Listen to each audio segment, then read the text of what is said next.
झापा 5 मा 1,63,379 जना भोटर्स छन्। झापाको 5 वटा क्षेत्रमध्ये सबैभन्दा धेरै भोटर्स यही झापा 5 मा छन्। अघिल्लो चुनावमा यस क्षेत्रबाट ओली विजयी भएका थिए। उनी 48 सालदेखि त्यही क्षेत्रमा चुनाव उठ्दै आएका छन्।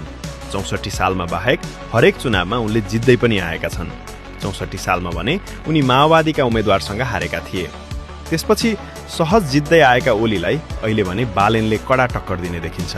यस अघिको चुनावमा ओलीले 52,319 मत पाएका थिए भने दोस्रो बनेका कांग्रेसका खगेन्द्र अधिकारीले 28,567 मत पाएका थिए। तर त्यो बेला ओलीलाई राप्रपाले सघाएको थियो अनि रासोपाका सुरेश कुमार पोखरेलले 11,749 भोट पाएका थिए।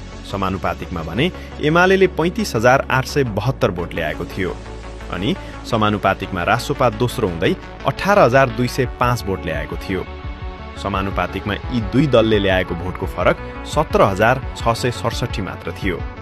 यस अघिका चुनावमा झापा 5 मा धेरै समय दिने नगरेका ओली यसपटक भने घर दैलो अभियानमा सक्रिय बनेका छन्। बालेन पनि घर दैलो अभियानमा लागिरहेका छन्। दुईजना नै प्रधानमन्त्रीको उम्मेद्वार भिड्न लागेकोले यो क्षेत्रलाई सर्वाधिक चासोका साथ हेरिएको छ। यो क्षेत्रमा कसले जित्ला त्यो भने फागुन 21 को मतदान पछि नै थाहा हुनेछ।